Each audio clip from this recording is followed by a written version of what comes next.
Hello, travelers. I'm Chris. Welcome to Lorespire. Today we're going to be covering what appears to be Rogue Trader's version of the campaign battles from Wrath of the Righteous. Okay, so love it or hate it, they have included something that is at least similar to it here in the Rogue Trader Alpha. And I think it definitely has the potential to be much better, so give it a chance, guys. Okay, now of course there are no spoilers in this video. Okay, we will just be covering one battle using this Starship battle system that they've developed. Okay, and hopefully y'all like it. Like I said, think it has a lot of potential. Now let's go ahead and get to it. Now here you can see we have a ship. We have opposing enemy ships. In this case, they are pirate ship 1 and then 2. There's another one over there.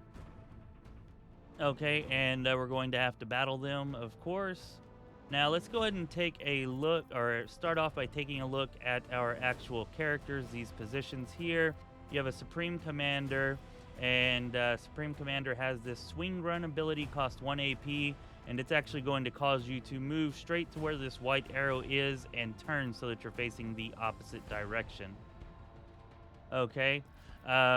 The Engineer Prime has this reinforced shields ability, which will allow you to reinforce your shields. By the way, your shields are these green curved lines around your ship. You have front shields, back or aft shields. Then you've got your starboard shields or right side shields, and your port shields or left side shields. Okay, and whenever you bring this up, I would just ignore these animations here. Hopefully they'll have some better ones by the time the game is released. But at least right now in alpha, they don't actually accurately represent what the ability might be doing or protecting. But the pop-up that comes up does, and it'll show you, which shield is actually infected or affected or reinforced. Okay, and what it'll actually do is reduce the amount of damage that those shields take. As long as they are reinforced. All right, and that lasts until your next turn. This, of course, is immediate. Now, we do have the Master of Ordnance here, which I kind of skipped over. That's because, at least at this time in Alpha, they do not seem to have any ability or any effect. Okay, and then we can come over here. We have Master Helmsman. Again, no abilities or effects. And the same thing for the Warp Guide, no abilities or effects. I would expect all of them to get abilities and effects eventually. But for now, nothing for them. And then we have our Master of Etherics, our Psyker here. And she has this Scan Weakness ability, cost 1 AP, and you can use it on an enemy. You're scanning them, and what it does is increase all incoming damage from the weak side for 2 turns. Increases it by 30% for 2 turns. It'll actually highlight which side is determined to be the weak side. And for whatever reason, it has a random cooldown of 1 to 3 rounds, probably representing the volatility of using the Psyker's ability, I guess. Okay, now, anyways, let's go ahead and look at. Probably should have looked at this first, but down here we have these 2 bars. On the left side, these are your movement points, and each one of these arrows is going to take up 1 movement point. Okay, on the right side, you have your AP action points. Okay, and some of these abilities, of course, cost action points. Actually, I believe all of the ones down here do. Then you also have your weapons, of which only firing the... Oh, never mind. I thought one of these actually cost AP, but it shows neither of them cost AP. So none of your weapons actually cost AP to fire. Now, I would imagine that you'll get to upgrade your weapons in the game, and as you upgrade them to more powerful weapons, you'll probably get some that do cost AP to use. Okay. Anyways, last thing I want to show here before we get started or go any further is this Restart Shields ability, also 0 AP. Now, this is going to replenish your shields completely, all of them, but you have to spend a turn with your shields down. So the enemies are going to be getting, free hits against your actual hit points, which are represented by this bar right here. Okay. So, anyways, that covers pretty much everything as far as this goes. Over here, you have the action or the turn order. We're going first, and the two pirates will go. At this time, of course, we only have one ship. I would not be surprised if Owlcat decides to allow the player to get, like a small fleet of ships, possibly, or at least would certainly make for much grander, probably more fun and more tactical battles if you did have a fleet going up against another fleet. But that's something that we'll have to wait on to see.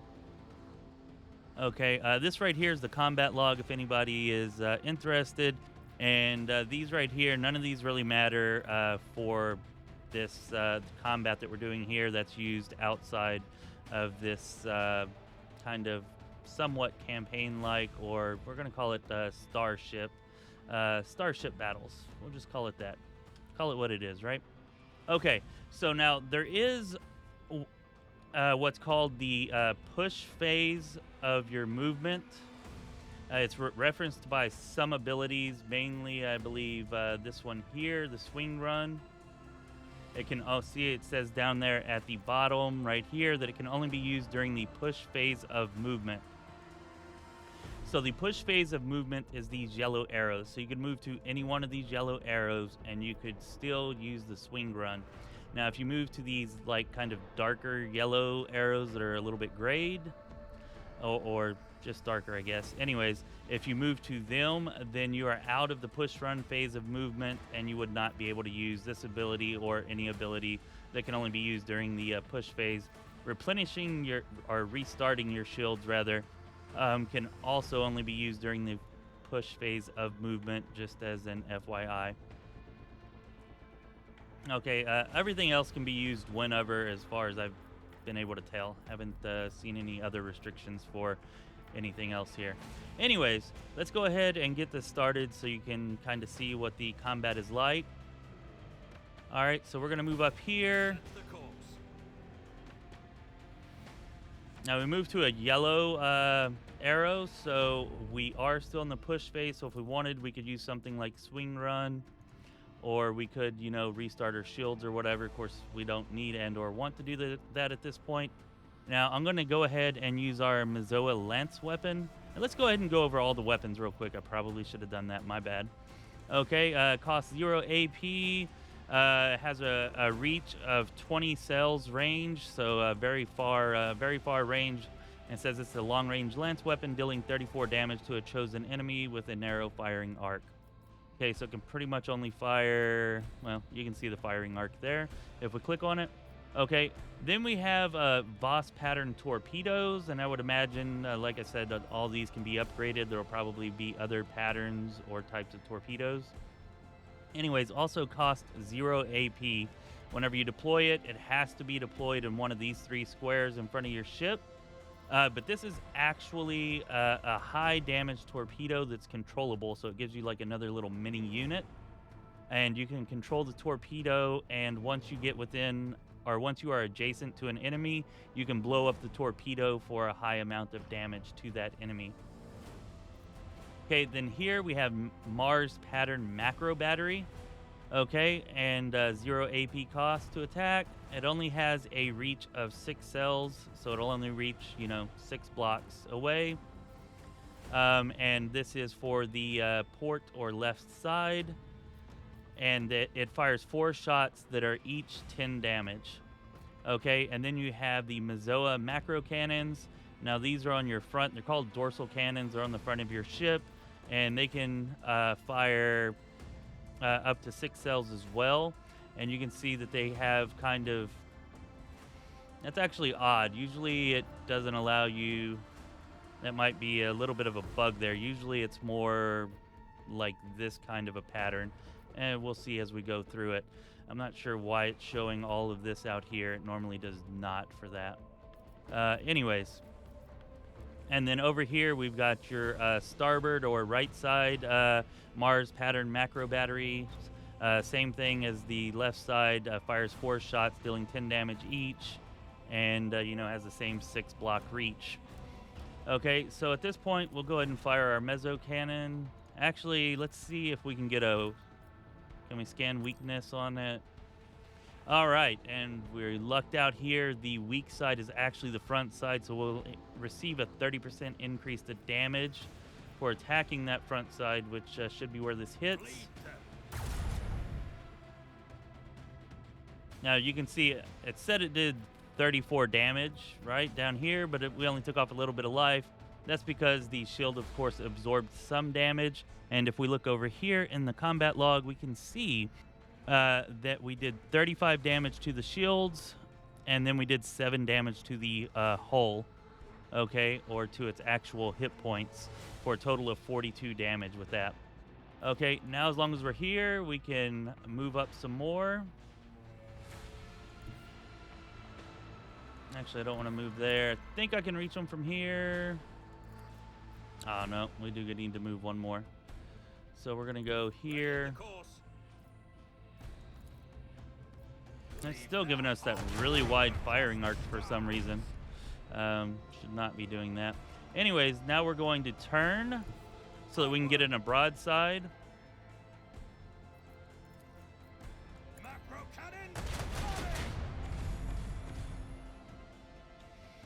Okay, and then I'm going to go ahead and strengthen our left or port shields, because I feel like he's much more likely to turn this way and attack from that direction. Could go far enough back here to actually attack our back shields, but we'll have to see what happens.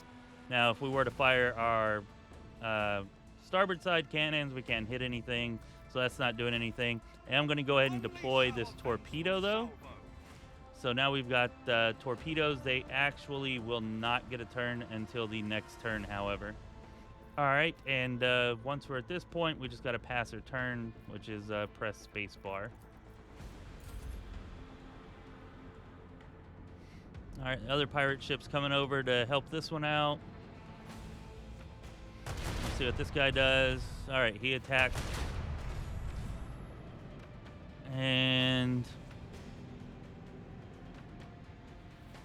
now, I imagine their weapons must have some type of penetration, which our weapons don't seem to have, because you can tell that the shields are definitely absorbing some damage, but they're also getting through some damage to our hull. So, like, they did 3 shield damage and 3 hull damage. But that definitely would have been higher if our shields weren't reinforced. You can see the other attack they hit us with was actually just 7 damage to the shields. All right. So now it's our turn. We can't fire backwards. They're kind of behind us. So what I'm actually going to do...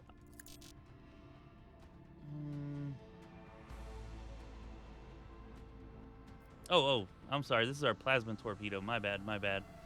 Now, you can see all of the ships, the torpedoes, everything. They can't just turn on a dime. You got to make these kind of wide arcing turns. Probably would have been better if I'd fired the torpedo back here, but I didn't. We'll get it to arc around, and maybe next turn we can hit somebody with it. All right, now these abilities here are just nothing. But this right here, whenever you get close enough to it, you can detonate it for 48 damage to all adjacent units. Now, anyways, that's it for the torpedo, so we'll pass its turn, and we get our Voidship's turn. Okay, now I'm actually going to go ahead. Can we... No. Can't hit with that. No idea why it's giving us that broad firing range with this. It was definitely not doing that before. Anyways, I'll stop mentioning that now. Let's go ahead and do our swing run.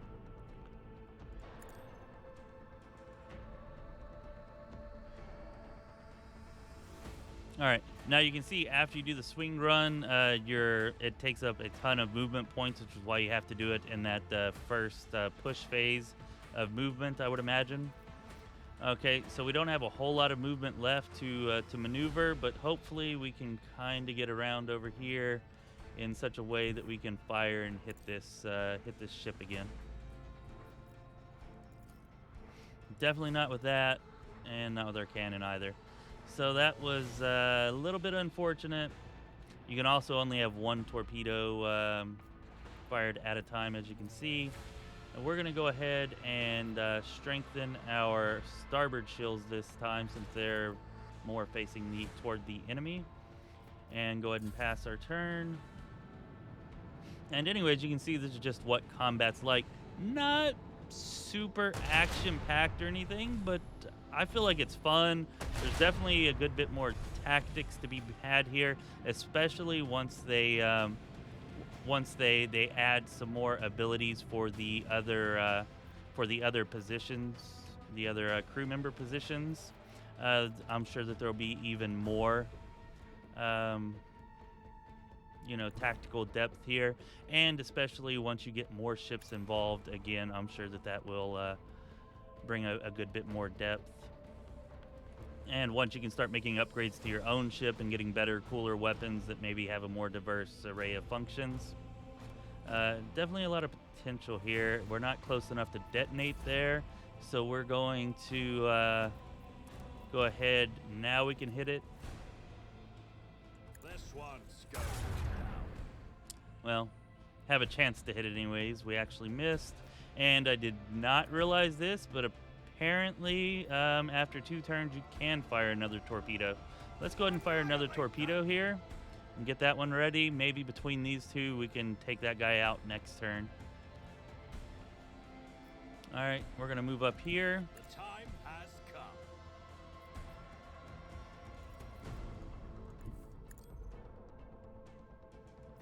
And we'll fire our dorsal cannons at them. And then we'll come get over here, get a broadside to probably finish them off.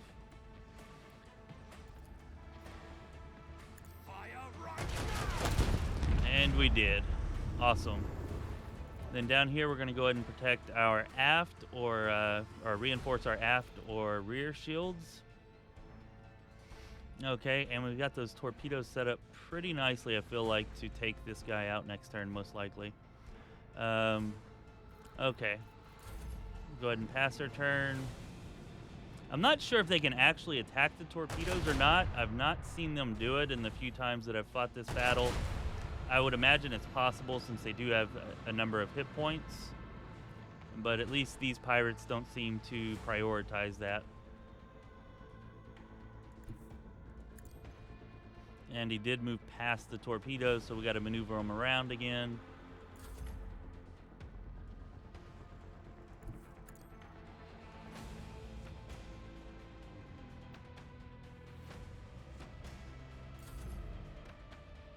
Oh, I did not realize it, but apparently the torpedoes are on a timer, so that was, what, 3 turns?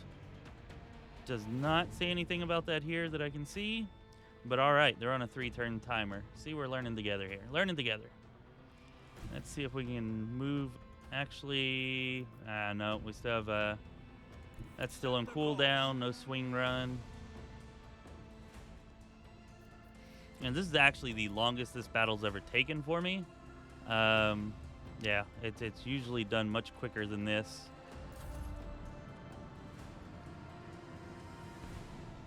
And just as an FYI, the enemies actually can retreat. Like if they start beelining it away from you without turning back around to fight, they're trying to escape. And once they get to the edge of the map, then, they will have escaped. I'm not sure what that actually causes or does, if it has any ramifications at all. It may not. But anyways, here we go. We'll get in here. We'll get in a torpedo strike. Let's go ahead and detonate that. And we took out that entire shield. Plus, we got another 11 damage on the hull, which is definitely nice. We can't actually hit you from there. But you know what I think would be a cool idea here? What if we were to move up to, let's say, here. And we can get in a broadside.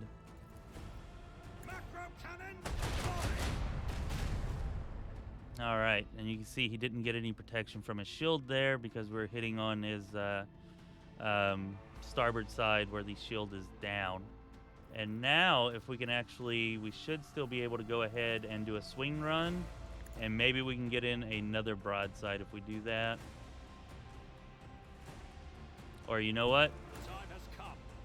We still got 1 movement left. Let's go ahead and hit him with the Meso Lance weapon. And if we get a hit, should finish him off. And bam, there it is, done. beautiful. Absolutely beautiful, people.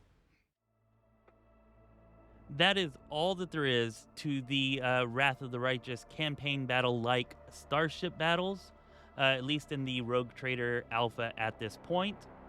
Now, there is one last thing I do want to mention about it, though. Once you come back to the overworld map after the battle, or I guess over star system map after the battle, okay, if you have damage to your ship, there will be a whole repair button down here. You just click on it, and then you accept the repairs. And depending on how severe the repairs are, it will cost you a certain amount of scrap. Scrap is something that you can pick up on your adventures or buy from vendors. Definitely not something that's rare, so fairly easy to make repairs as long as you're prepared for that. Okay, so I know many of you were hoping that Owlcat included something like this in the game, and many of you were hoping that they just did away with it completely. Personally, just from this one experience that I've had, I feel like there's a lot of potential for Owlcat to add a lot of depth and make the battles very tactical, which I think is the main complaint that most people had about the Wrath of the Righteous campaign battles, is that they lacked depth and weren't very tactical, very much at all. Anyways, let us know if you loved it. Let us know if you hated it. Just how did you feel about it? Do you want to see more of it in the game, or do you hope they do away with it completely? This has been Chris with Lorespire. Be well, my friends.